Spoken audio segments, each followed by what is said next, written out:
Welcome back, everybody, or welcome to your very first episode of Nain Short, whichever it may be.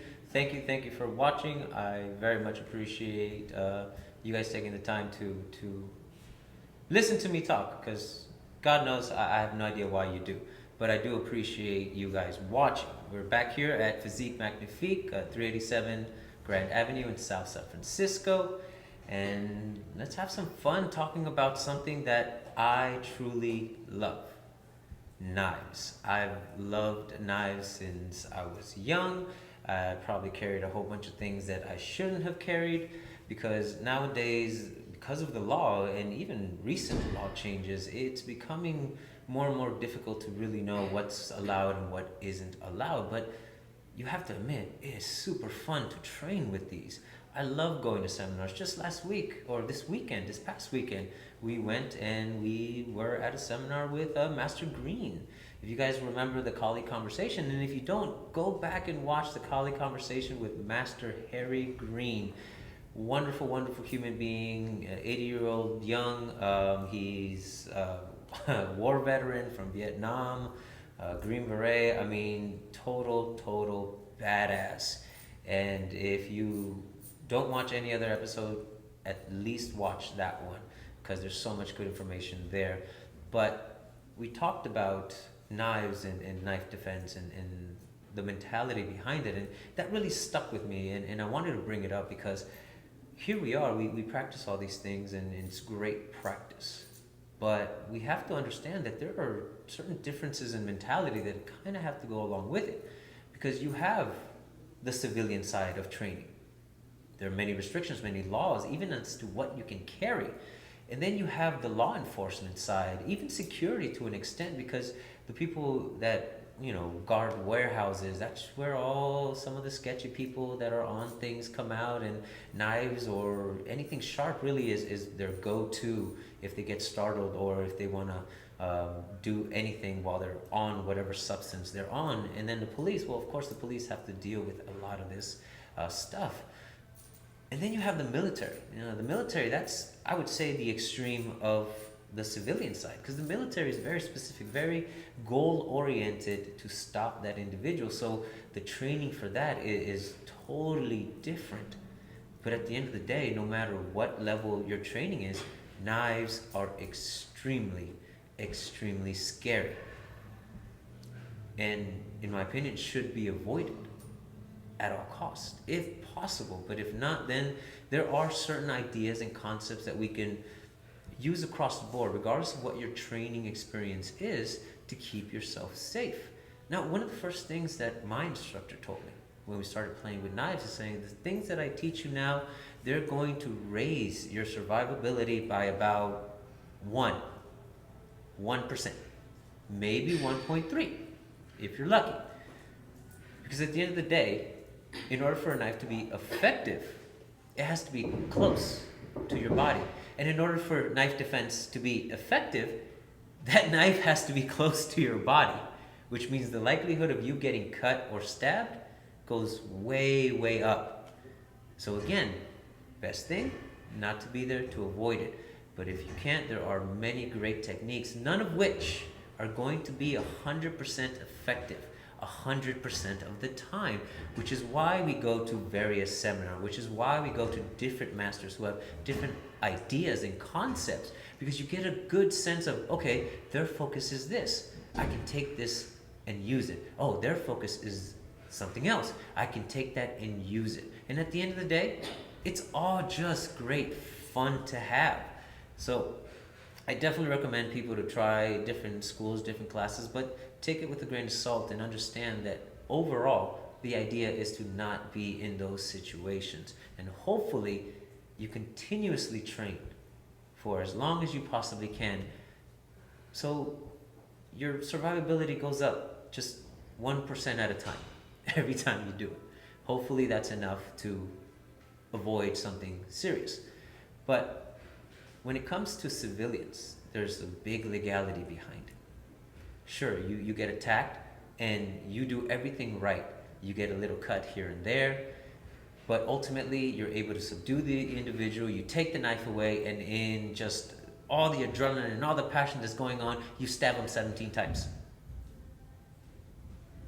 At what point, the court of law is going to ask, were you no longer in danger? Was the training that you did solely so you could stab the individual or to literally kill the person? Or was the focus more to stop from getting hurt from it? Now, these are things we really have to consider in our training. And what do we emphasize? Do we know going into the training? Can we separate one for the other? And are we able to do that in a state of panic?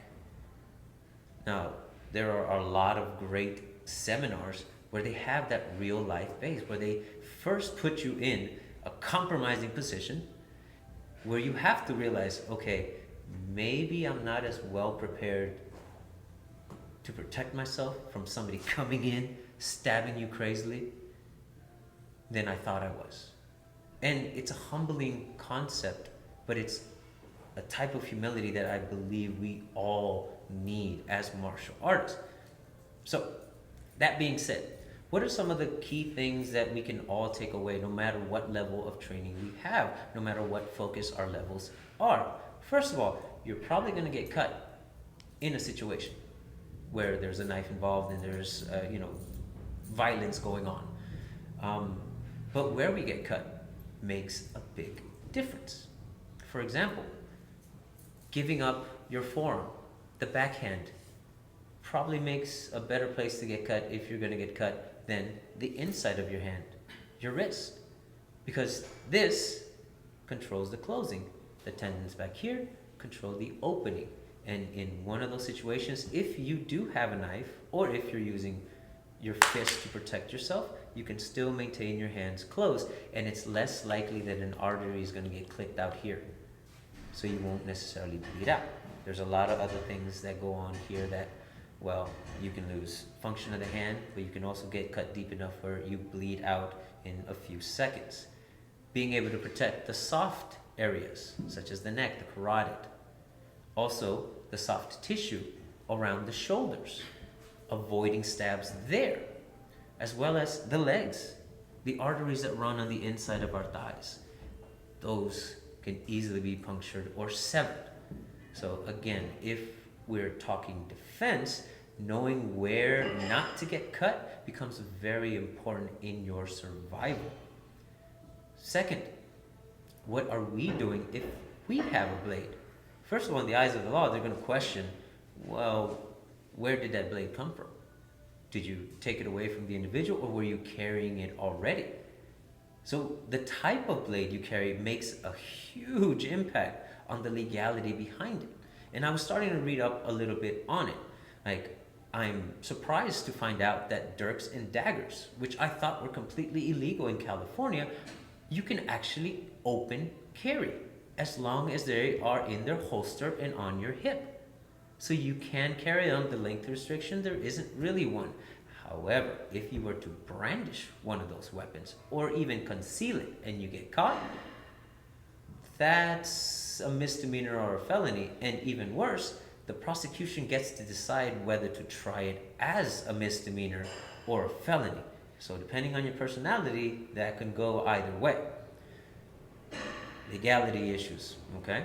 Folding knives themselves, such as this one, because this still technically counts as a folding knife, single-edged. I could technically carry this like I was in my pocket without the clip. Such as this knife, also completely legal to carry, completely concealed, or in my pocket with the clip. Now, there are switchblades as well as concealed blades that are completely illegal no matter where you go, such as butterfly knife, or balisong for the Filipino practitioners.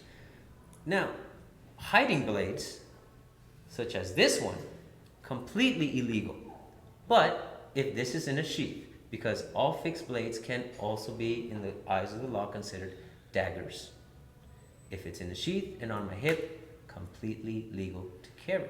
However, there are certain places that they have higher restrictions. Airports, for sure, you can't carry any weapon Public schools, no weapon whatsoever. There's some federal buildings, not all, you're allowed or not allowed. So you'd have to look into those specific places because each restriction is different depending on the situation. Now, things like switchblades are legal to carry if they are under 2.5 inches in length of the blade. So anything that is assisted open or automatic open is okay as long as it's under 2.5 inches. Anything more than that, you can't even leave it in your car. Because if you get caught, that is illegal and, again, depending on the situation, a misdemeanor or a felony. So there's a lot to learn when it comes to knives. Not just its usage, but everything that comes after its use in a life or death situation. Because here's the thing. All blades are very simple tools. They can only do two things. They can cut or they can stab. And if your blade doesn't have a point, then it can't even stab. It can only cut. And it's a versatile tool that's used throughout everyone's day. Cooking, eating, knives, all day.